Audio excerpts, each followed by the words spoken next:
Hello friends, మీకు Atlantis గురించి తెలిసే ఉంటుంది. సముద్రంలో మునిగిపోయిన ఒక మిస్టరీ సిటీ అని ప్రపంచం మొత్తం చెప్పుకుంటారు. కానీ అలాంటి ఒక అద్భుతమైన నగరం మన ఇండియాలో కూడా ఉందని మీకు తెలుసా?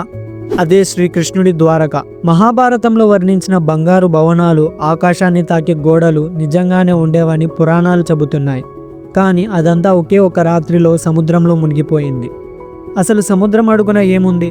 అక్కడ నిజంగానే ద్వారకా నగరం ఉందా, లేక ఇదంతా జస్ట్ ఒక కట్టుకథనా? అలాగే పురాణాలు, సైన్స్ అండ్ ఆర్కియాలజీ ద్వారకా గురించి ఏం చెబుతున్నాయో ఈ వీడియోలో క్లియర్గా తెలుసుకుందాం.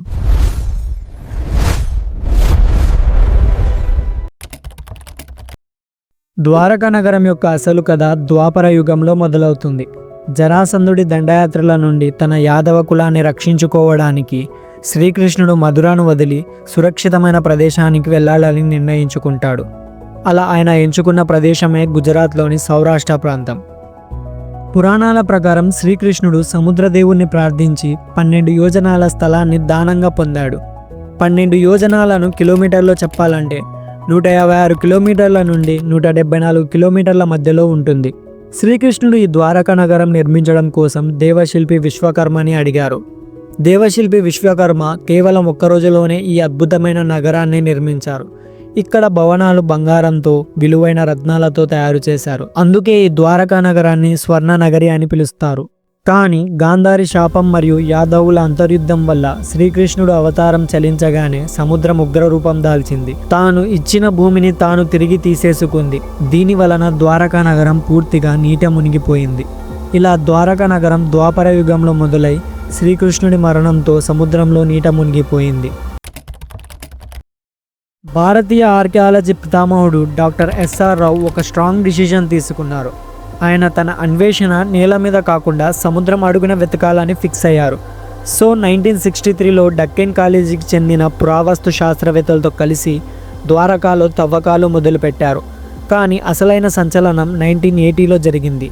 సముద్ర మట్టానికి దాదాపుగా 40 అడుగుల లోతులో ఒక అద్భుతమైన నగరం బయటపడింది. అక్కడ చెల్లాచెదురుగా పడి ఉన్న రాళ్ళు సామాన్యమైనవి కావు. అవి మనుషులు చెక్కిన శిల్పాలు. అలాగే ఆ పరిశోధనలో బలమైన కోటగోడలు, వీధులు మరియు డ్రైనేజ్ సిస్టమ్ ఆనవాళ్లు కనిపించాయి. ఇక్కడ చాలామందికి ఒక డౌట్ రావచ్చు, అది ఏంటి అంటే సముద్రంలో కనిపించిన నగరం అది ద్వారకా అని ఎలా చెప్తున్నారు అని. 1980లో ఇది ద్వారకా నగరం అని చెప్పడానికి ఒక బలమైన సాక్ష్యం దొరికింది. అదే ద సీల్. హరివంశ పురాణంలో ఒక మాట ఉంది, ద్వారకాలో ఉండే ప్రజలు తమ ఐడెంటిటీ కోసం ఒక మట్టి ముద్రను వాడేవారు. ఆ మట్టి ముద్ర మీద 3 తలల జంతువు బొమ్మ ఉంటుందని క్లియర్గా రాసి ఉంది.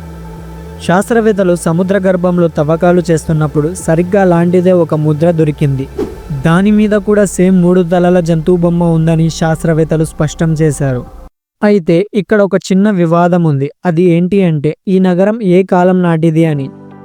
ద్వారకా నగరంలో ఉండే శిథిలాలను కార్బన్ డేటింగ్ ద్వారా పరిశోధించగా అవి క్రీస్తు పూర్వం 1500 నాటివి అని తేలింది. అంటే ఇప్పటికీ 3500 ఏళ్ల నాటివి అని అర్థం. ఇది మహాభారత కాలానికి దగ్గరగా ఉంది. కానీ national institution of ocean technology వారు గల్ఫ్ ఆఫ్ కంబాద్లో చేసిన పరిశోధనల్లో ద్వారకా నగరంలో దొరికిన చెక్క ముక్క వయసు దాదాపుగా 9000 ఏళ్ల కాలం నాటిదని తేలింది.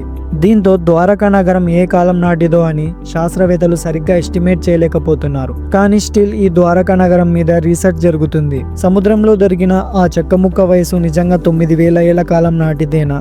అదే గనక నిజమైతే ప్రపంచంలోనే ఫస్ట్ సివిలైజేషన్ మన ఇండియాలోనే మొదలైందని గర్వంగా చెప్పుకోవచ్చు. ఈ వీడియో మీద నా అభిప్రాయం ఏమిటంటే ద్వారకా నగరం అనేది కేవలం రాళ్ళు, ఇటుకలతో కట్టిన నిర్మాణం మాత్రమే కాదు. అది మన భారతీయ సంస్కృతి, మన పూర్వీకుల టాలెంట్కు నిదర్శనం. సో దీనిపై రీసెర్చ్ ఇంకా జరుగుతుంది. రాబోయే రోజుల్లో టెక్నాలజీ ఇంకా డెవలప్ అవుతుంది కాబట్టి మనం ద్వారకా నగరం గురించి ఇంకా షాకింగ్ నిజాలు తెలుసుకోవచ్చు.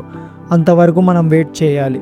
సో ఇది ఫ్రెండ్స్ ద్వారకా నగరం గురించి. ఈ మిస్టరీ మీద మీ ఒపీనియన్ ఏమిటో కామెంట్స్లో చెప్పండి.